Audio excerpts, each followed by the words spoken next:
Before I turn to the substantive theme of my presentation, I would like to comment briefly on three matters which are relevant to the issues which I will discuss. The first, as I have already mentioned, is that this conference is being sponsored by the Jesuit Centre for Faith and Justice, which by definition is an institution which operates within a Christian ethos. And that gives me a reason to say a word about how the prisons which we have today have developed as they have. Many of the prisons around the world have been constructed in accordance with the model of imprisonment which has its genesis in North America and Western Europe. And this model developed largely because of the efforts of Christians, many of them nonconformists, who decided that something had to be done about the state of the prisons in those days. Until that time, prisons had been places where men and women were detained while waiting for some sort of legal process, either for trial or for execution or for transportation or until a debt was paid, or occasionally simply at the ruler's pleasure. They were often places of filth, hunger, and depravity. The Christian activists who became involved at the end of the 17th century started with a pragmatic determination that prison conditions should be more decent and more humane. But within a short time, they turned their attention to the concept of the prison itself. They wanted to regard it as much more than a place of punishment and internal exile. They wanted also to see it as a place for potential personal reformation. This was very much in keeping with the traditional Christian theology of sin, guilt, admission of guilt, punishment, penance, and redemption. To express that in secular terms, this sequence became the commission of a crime, conviction by a court, the punishment of imprisonment, leading to personal reformation and rehabilitation. And these Christian concepts were reflected, first of all, in the architecture of the new prisons which were built in the 18th and 19th centuries. Prisoners were held in serried rows of individual rooms called cells. Very often, these cells were grouped around the largest building in the prison, which was the chapel. The parallel with the monastery is immediately evident. I think one can legitimately push this parallel further by tracing a line of descendancy from the notion of reformation through religion, which saw prisoners confined to their cells with only a Bible for company and subject to a daily visit from the chaplain.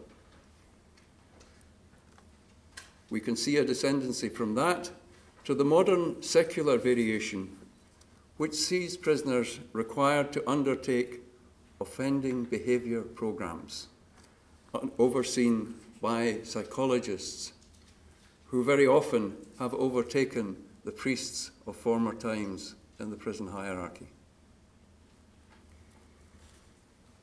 Even a cursory glance at the history of the modern prison can leave us in no doubt that Christianity bears a heavy burden of responsibility for the development of the prison as we know it today. And for that reason alone, it should now be at the forefront of attempts to reform. My second comment continues this religious theme.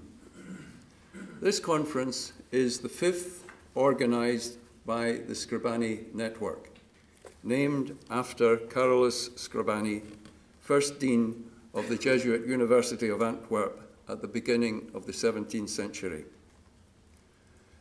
Since their foundation in 1540, the Jesuits have been at the forefront of Catholic religious thinking and have sought to create a bridge between personal spirituality and social and cultural reform. The network, named after Scribani, continues this tradition within a European context.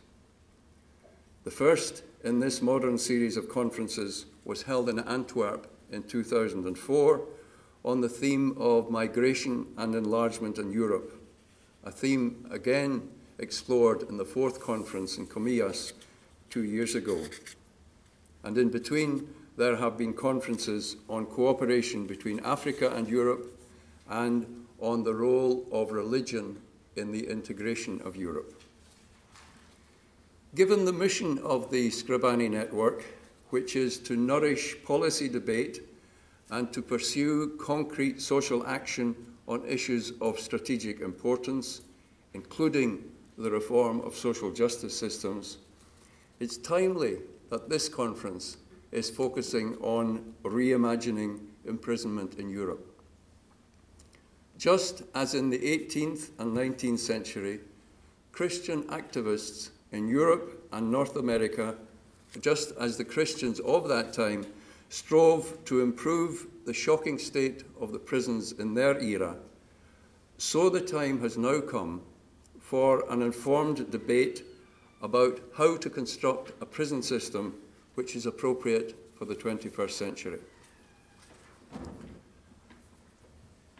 My third introductory set of contextual comments relates to the fact that we're here in Dublin. I last attended a conference on prison matters in this city in 2009. It was organised by the Irish Penal Reform Trust on the theme of reimagining the role of prison in Irish society, not so different from the theme of this conference.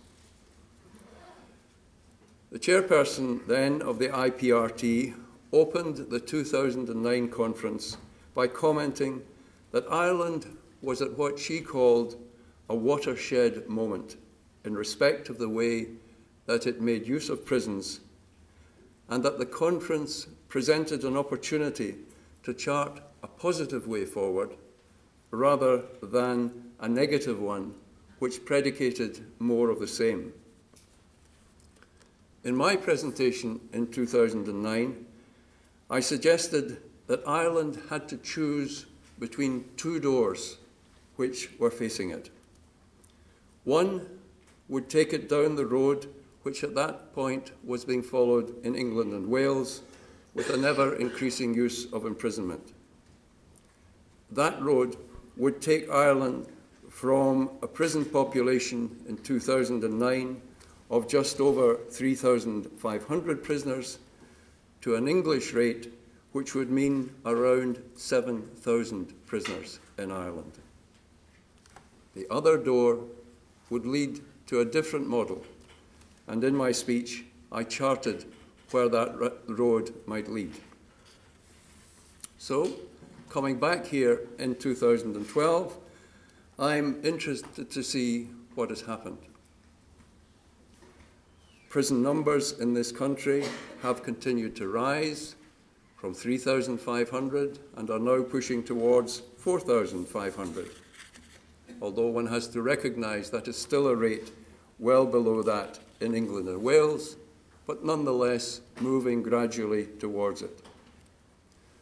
From an external perspective, it looks as though your hand is on the doorknob of the door which will lead to an ever-increasing use of imprisonment. Yet, you have been reluctant to commit yourself wholeheartedly to that path. It may be that the hesitation is purely a pragmatic one. In the current economic climate, the plans which the government had for expanding prison places are simply not sustainable.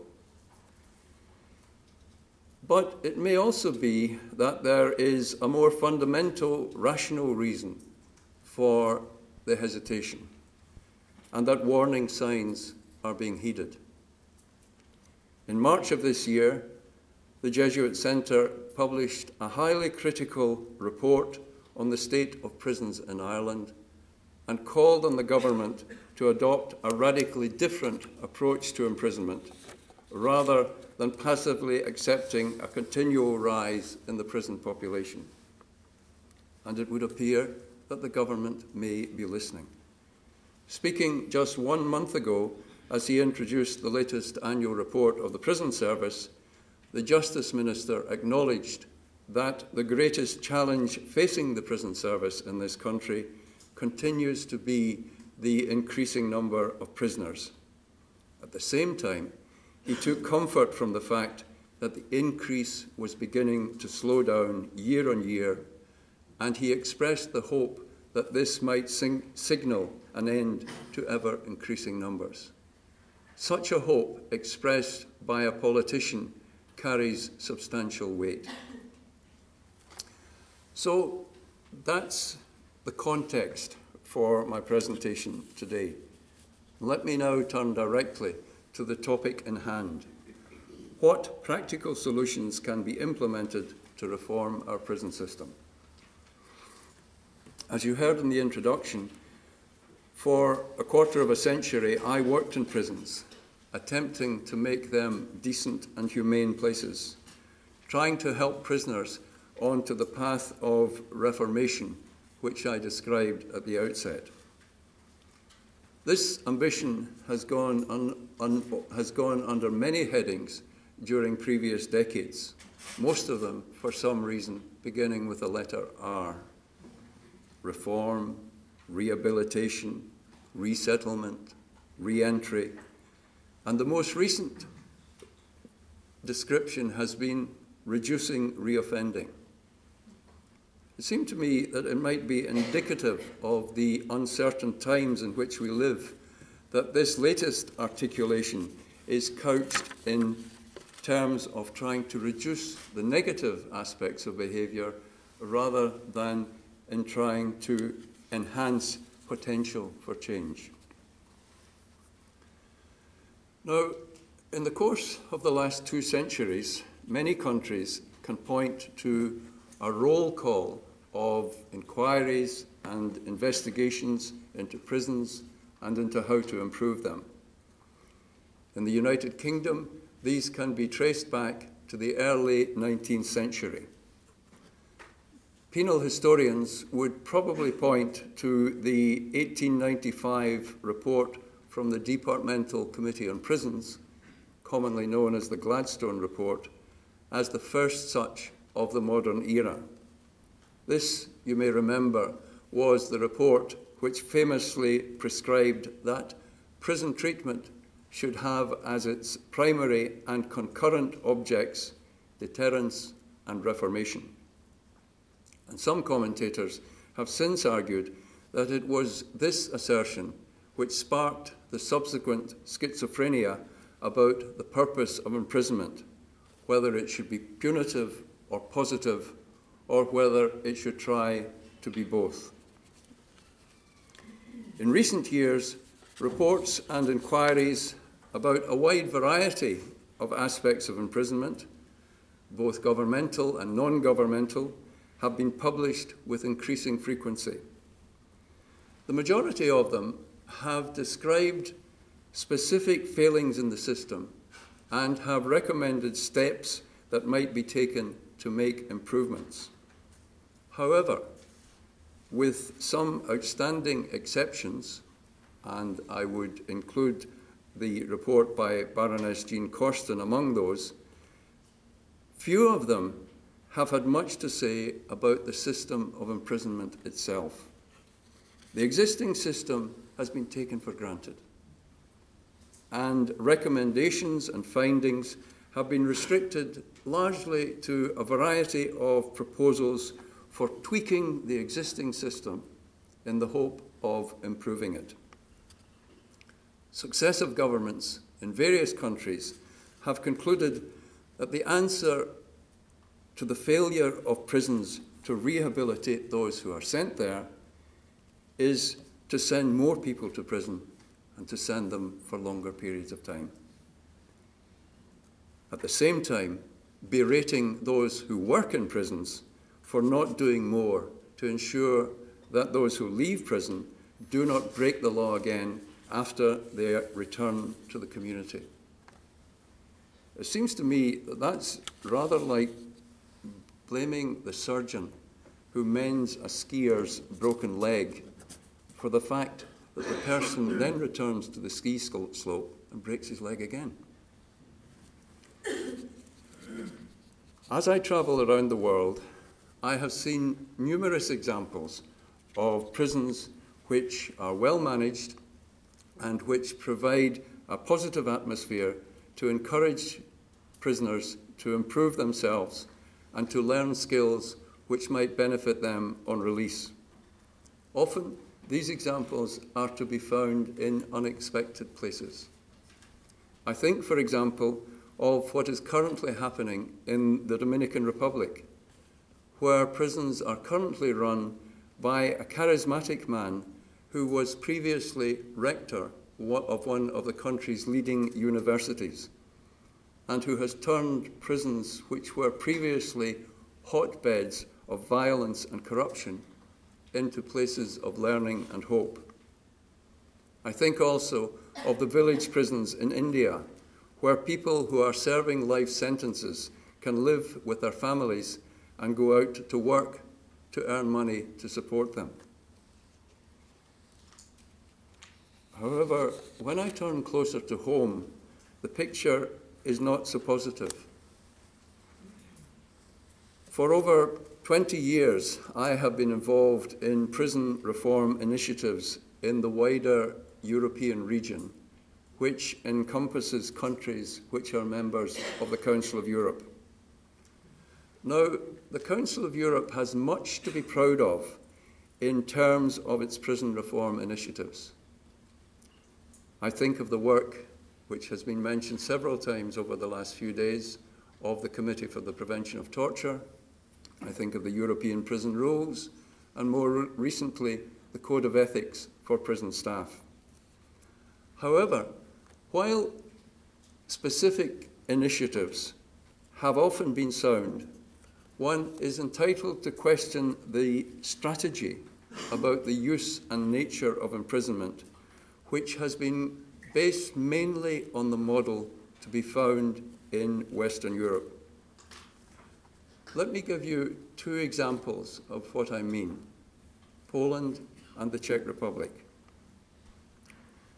You might cast your mind back to the rates of imprisonment which Tapio gave this morning about levels of imprisonment in these countries and how they have changed.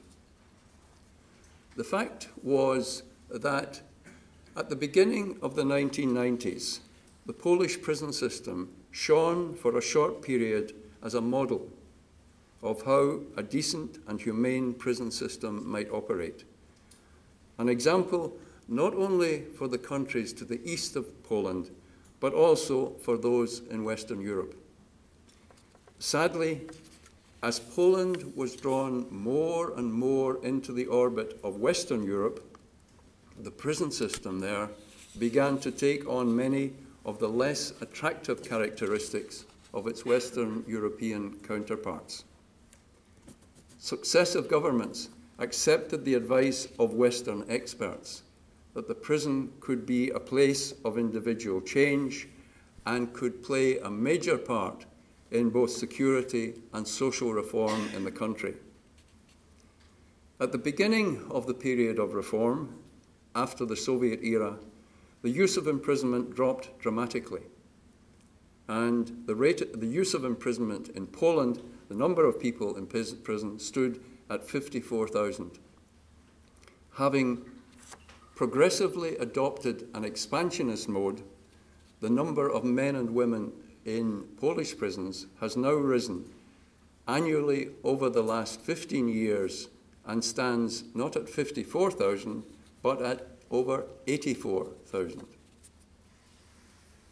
The Czech Republic provides another example where early progressive changes have been undermined by the introduction of Western models of managing offenders, both in prisons and in the community, a concept which really was not indigenous to that country before it was introduced from the West.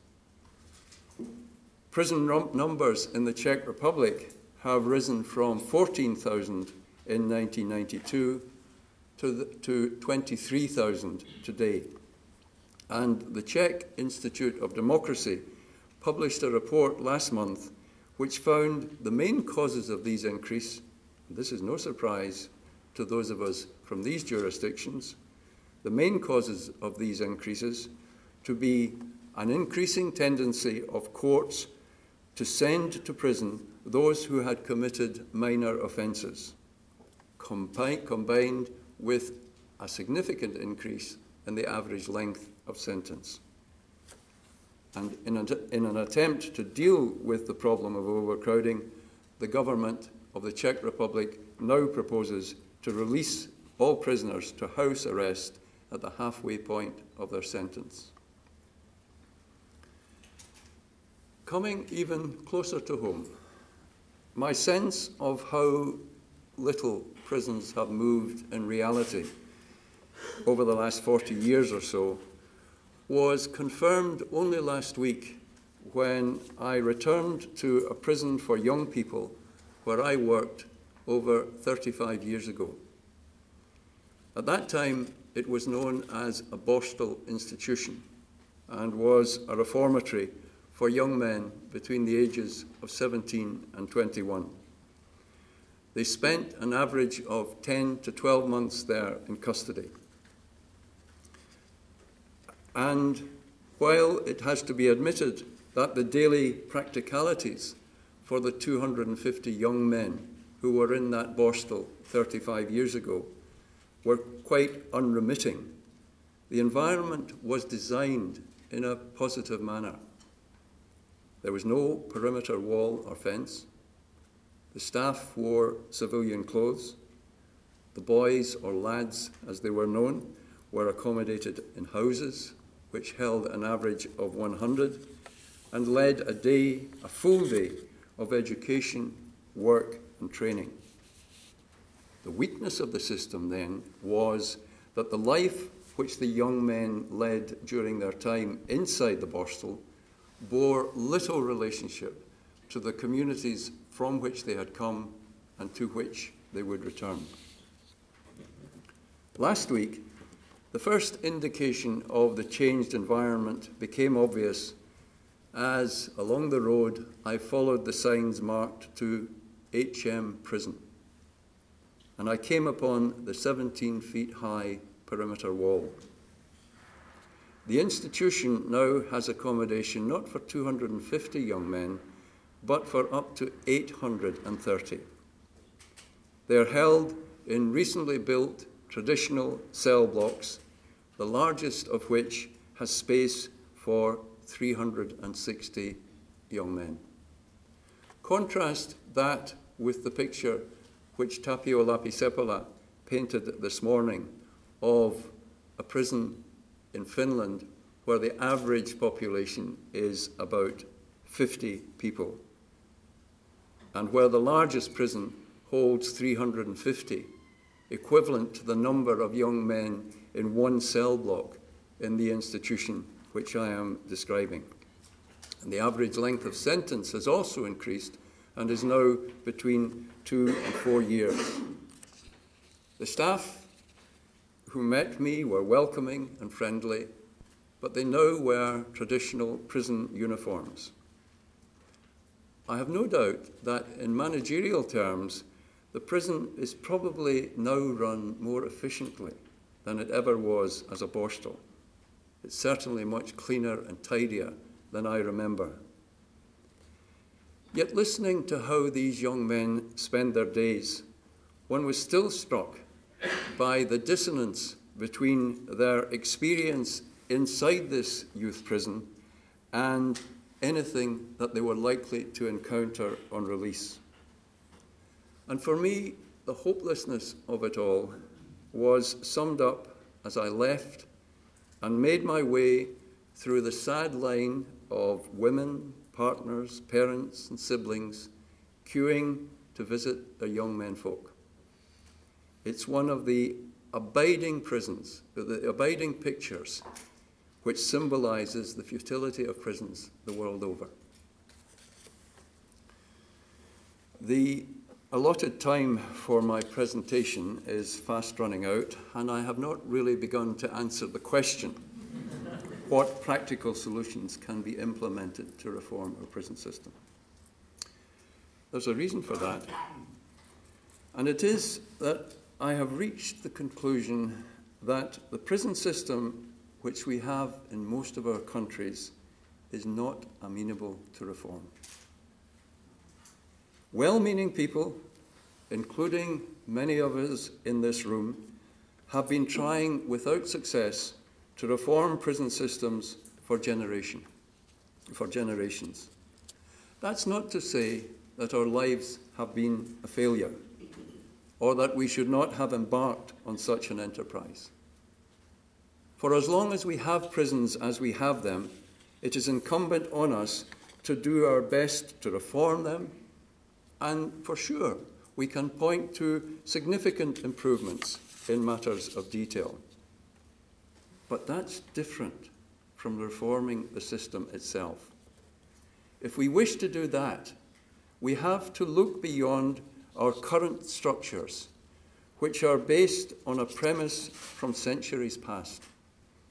A premise which suggests that by taking individuals out of their communities and placing them together in their hundreds and increasingly in their thousands in large abnormal institutions, we can punish them for the wrong they have personally done and at the same time inoculate them against repeating that wrong once they return to those same communities. So what's the answer? Are we to do nothing? Of course not.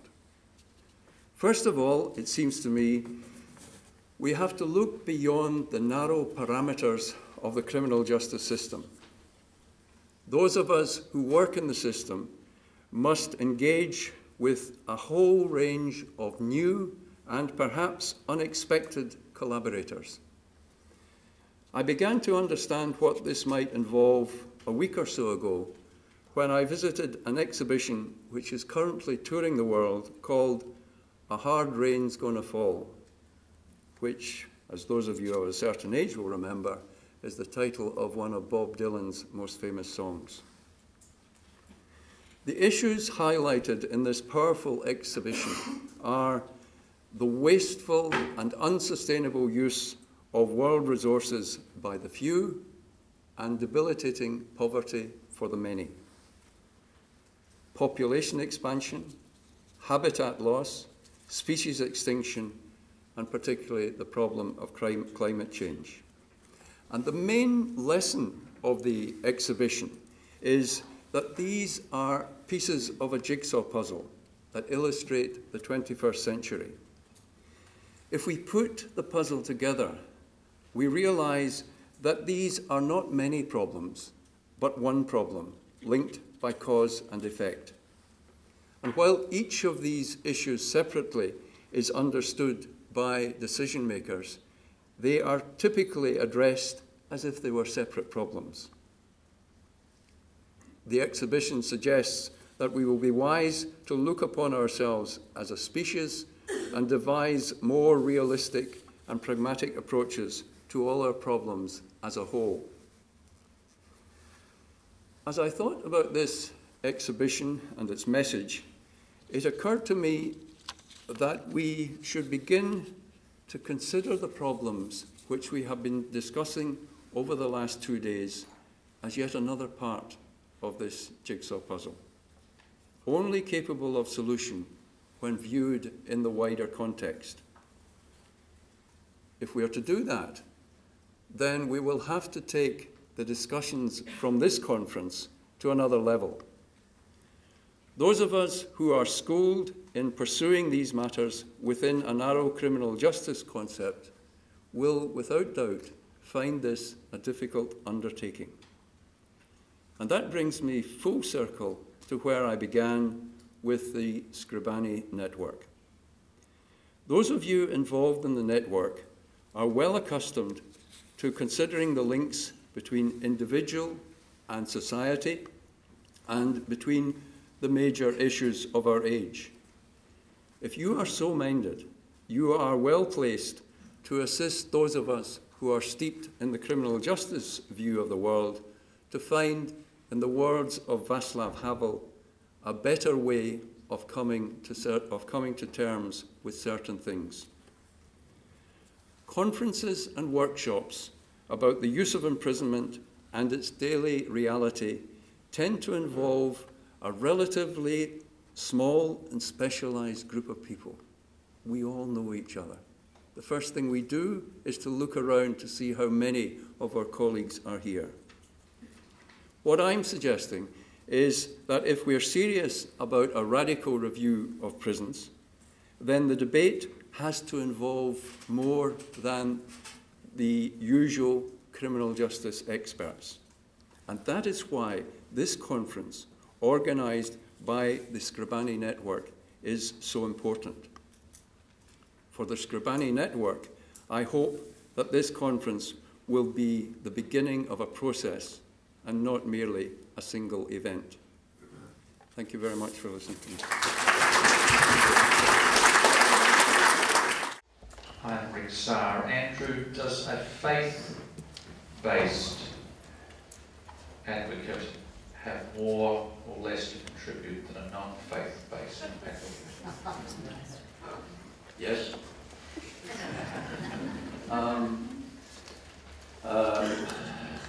As always, the answer is complex, Rick, I think.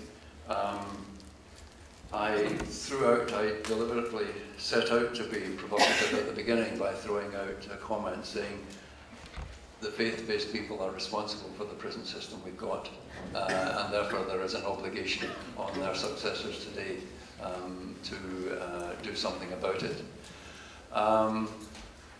The issue is complex for historical reasons that,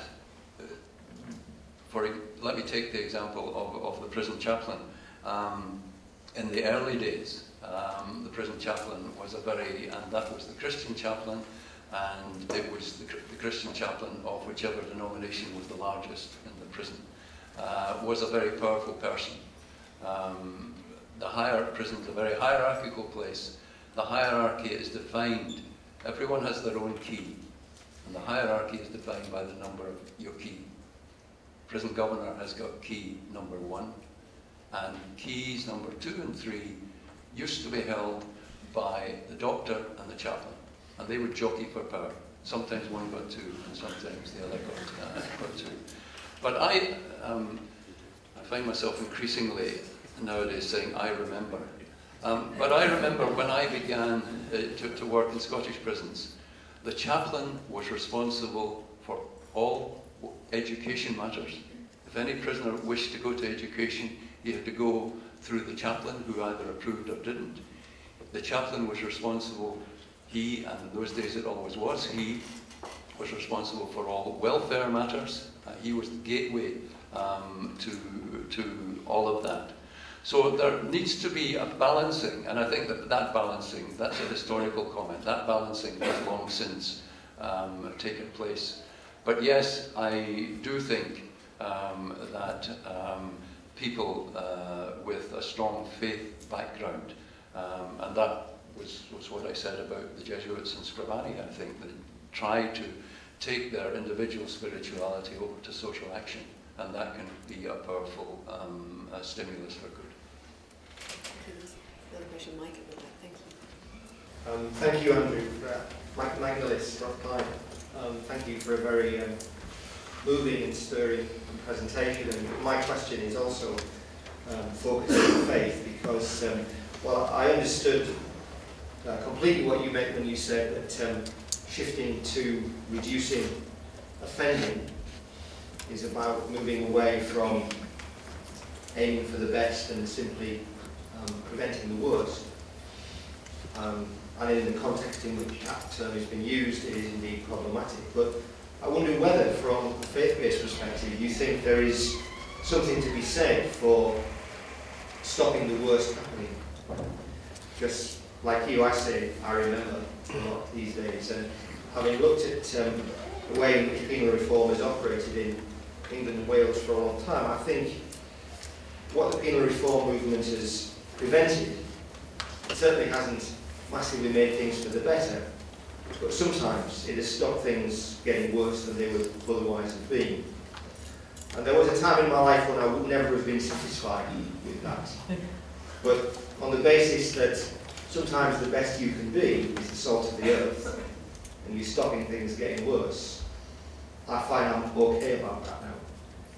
And yes, we have to aim high. Yes, we have to improve things, make things better.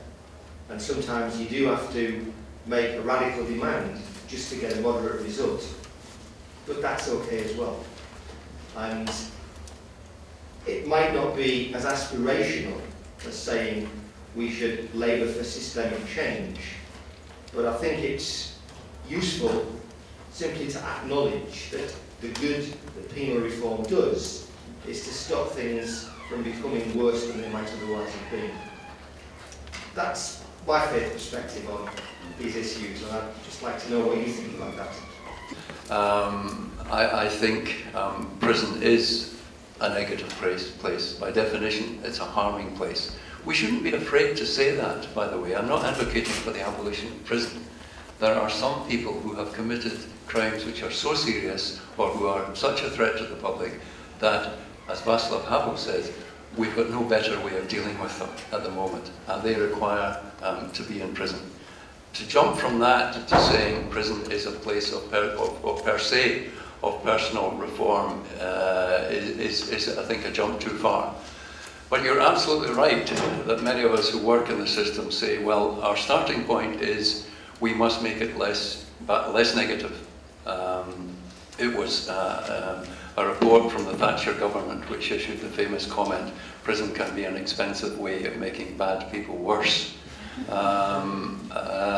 So we start from the premise of making it less harmful and making it more humane.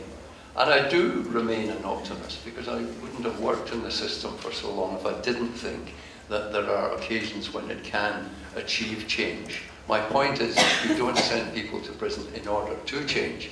But absolutely, the bottom line is, we've got to work, and you're absolutely right also, that the involvement, particularly of community-based activists inside the prison system, reduces the harm which it does. And I think it can go much more further than that, than it actually can also do good.